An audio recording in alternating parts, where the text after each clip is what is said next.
Je vais remercier Marc-André parce que moi, une dinde, il m'a dit que ça se trouvait pas en Europe. Puis j'étais comme, ah ouais, une dinde, c'est juste au Canada, ça, en Amérique du Nord. Peux-tu expliquer pourquoi on appelle ça une dinde? À moins que je sois la seule cave site, là. À moins que tu sois la dinde de là. Je suis peut-être cette dinde, effectivement. Non, mais c'est le premier nom, c'était poule d'Inde. Parce que les Européens pensaient être rendus en Inde. Ça a même affaire avec le blé d'Inde. Puis on appelait les Indiens. Les Indiens, ben oui, c'est niaiseux. Mais c'est ça. Fait que d'Inde, c'est aussi en lien avec le fait que les piments, à l'époque, pensaient qu'ils étaient en Inde. Je les appelle les piments. J'ai beaucoup de respect pour ce qu'ils ont fait, bien évidemment, mais d'Inde, ça vient encore de cette mauvaise perception de l'époque où on pensait qu'on était en Inde. Bonjour Sophie Daus. Bonjour. Comment ça va? Ça va bien, toi? Oui. Avant de parler du syndrome de l'Inde, pas pour rien que je parlais de d'Inde un matin. J'aime le lien.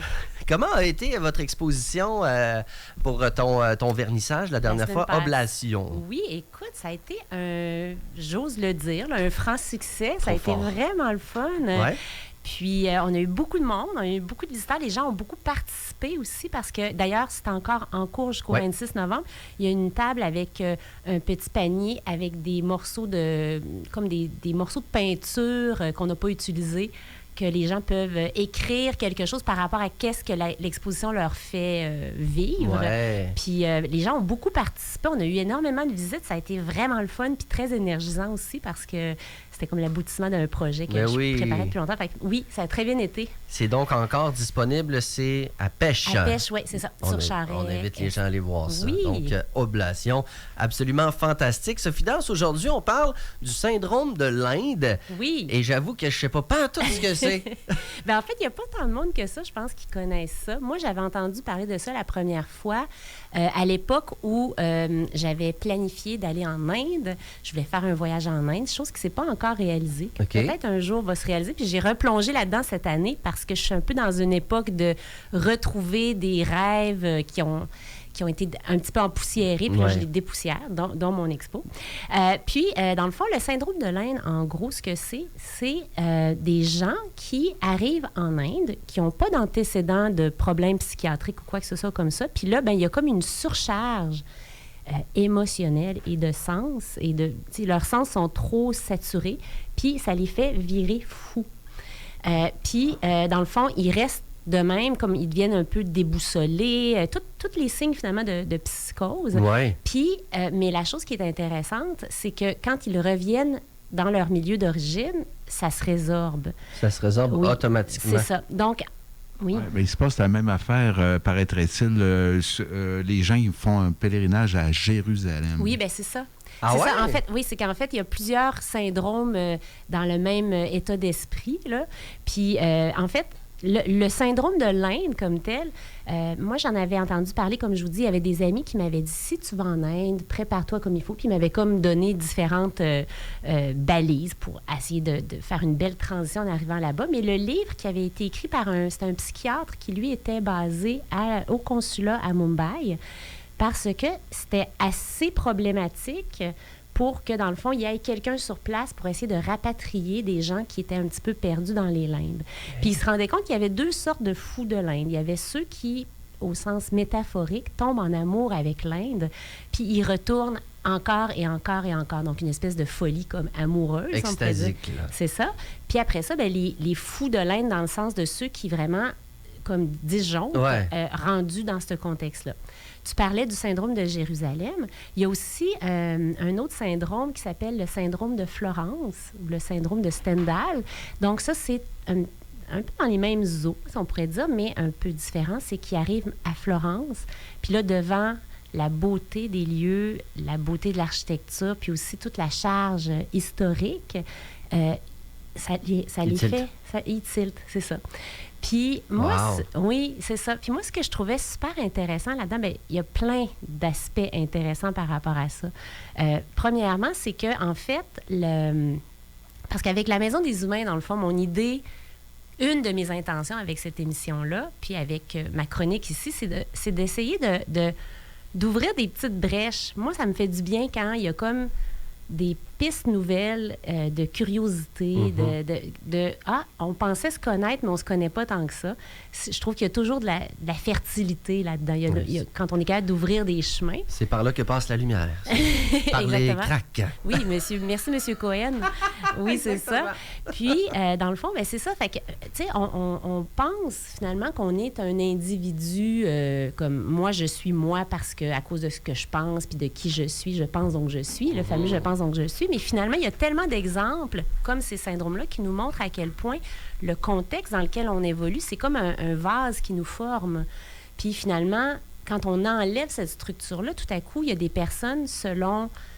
Peut-être que même sans avoir eu des antécédents, il y a comme peut-être d'autres formes de petites failles où l'écart entre le milieu d'origine et l'endroit où on se retrouve est tellement grand que là, il y a comme une espèce d'incohérence qui fait qu'on tilte. Mais c'est de montrer... Moi, quand j'avais entendu ça la première fois, c'était comme si ça me faisait me dire « Hey, il y a des parties de nous, finalement, qui... comment je dirais? La frontière entre mon monde intérieur puis le monde extérieur est pas aussi tranchée qu'on pourrait penser. Puis dans le fond, je suis formée aussi de tout l'ensemble de mes... On le sait, parce que je veux dire, sinon, il n'y aurait pas des champs d'études comme la sociologie ou l'anthropologie. Mais c'est ça. Je trouvais que c'était des exemples frappants.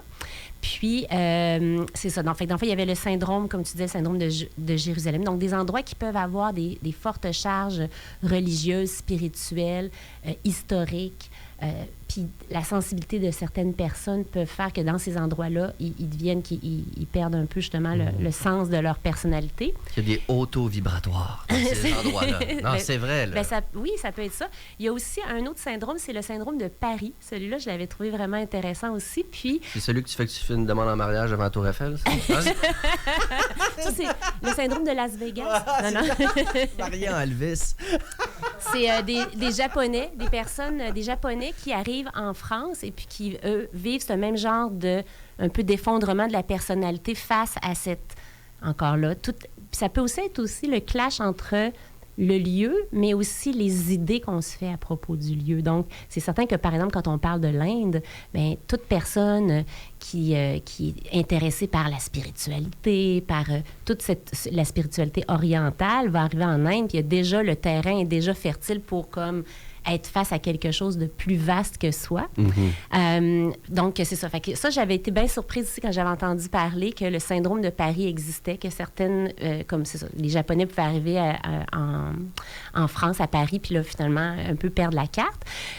Je sais pas, vous, est-ce que ça vous est déjà arrivé de vivre un genre de sentiment, t'arrives dans un endroit, puis ça te fait te sentir tellement petit que tu vis un genre de... C'est ça. Une dissociation quasiment, là. Moi, ça m'est jamais arrivé avec un endroit, ça m'est arrivé avec un livre, par exemple, où j'ai complètement été bizarroïde, là, à ce moment-là, mais un endroit en tant que tel, moi, ça m'est jamais arrivé. Toi, ça t'est déjà arrivé?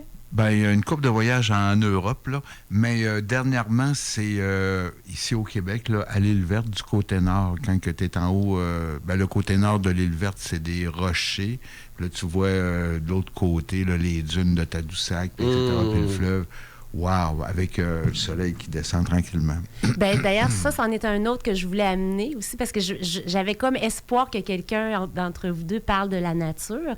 Puis, il y a aussi cet effet-là, que la nature peut faire cet effet-là, dans le sens de nous... Ils appellent ça excusez-moi, je cherche mes mots. Le fait de se vivre très petit. C'est comme si d'être confronté à sa petitesse. Moi, je sais que la première fois que j'avais vu les séquoias géants sur la côte ouest, ça m'avait vraiment fait comme une expérience religieuse. J'étais arrivée devant ces arbres-là, puis il y a quelque chose, ton corps le sent, que tu es face à quelque chose qui a des millénaires. Puis là, tout à coup, on dirait qu'il y a quelque chose qui... C'est humble, hein? C'est une surcharge des sens, mais qui, en même temps, peut nous en même temps aussi... Bon, là, on parlait des côtés comme un peu psychotiques, entre guillemets.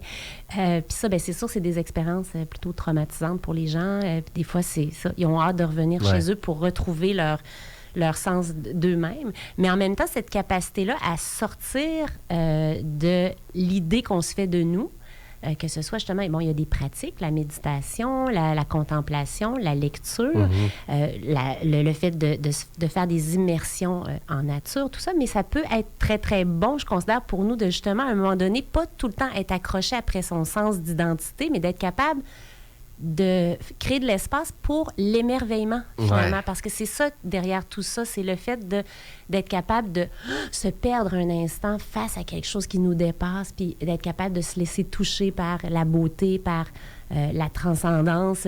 Oui, tout à fait. Puis des fois, c'est pas grand-chose. Moi, je te le dis, ce matin, j'ai vu un chat, moi, dans les escaliers d'Aubrivière. J'ai été dans la contemplation magnifique. Tu sais, c'était pas quelque chose d'immense et d'un paysage, mais ça reste que d'être capable de s'accrocher à des petits moments comme ça du quotidien. Ça aussi, ça fait du bien, même si c'est pas aussi intense que le syndrome de l'Inde, bien évidemment. Oui. On aurait pu en parler encore tellement longtemps, Sophie. C'est toujours très, très intéressant. Merci de nous partager ces réflexions-là. Je te souhaite d'aller en Inde bientôt. Qu'est-ce qui t'attire dans l'Inde? C'est ça que tu vises, toi, ce syndrome-là? Tu cours après? Écoute, je sais pas, ça fait partie de ma bucket list, la fameuse bucket list. En fait, moi, depuis que je suis enfant, je sais pas pourquoi, je fantasme sur l'Inde, puis je me disais, j'ai toujours pensé que le premier pays où j'irais en voyage, ce serait l'Inde. Ça a fini que j'ai failli aller, puis une série de circonstances ont fait que j'ai dû changer mes plans. Mais c'est certain, toutes les couleurs, l'art, la spiritualité, mais au-delà de ça, parce qu'en même temps, je suis très consciente qu'après être allée en Inde, il faut prendre des vacances, là. Parce que c'est tellement intense. Ben oui, c'est clair. Mais c'est sûr que, enfant, il y avait beaucoup de gens, des amis de mes parents qui revenaient de l'Inde. J'avais comme des échos de ça. Donc, je sais pas, on a toutes des fois des attirances vers quelque chose. C'est un mix d'aléatoires. Oui, on ne sait pas trop. Non, c'est une vie, peut-être. Non, merci beaucoup, Sophie. Merci, Prends soin de toi. À bientôt. Bonne journée. 8h48 maintenant sur les sondes de CKI. J'aime ça le cadre de parler de ça une fois de temps en temps. On va jaser avec Ève Bourgeois dans un instant.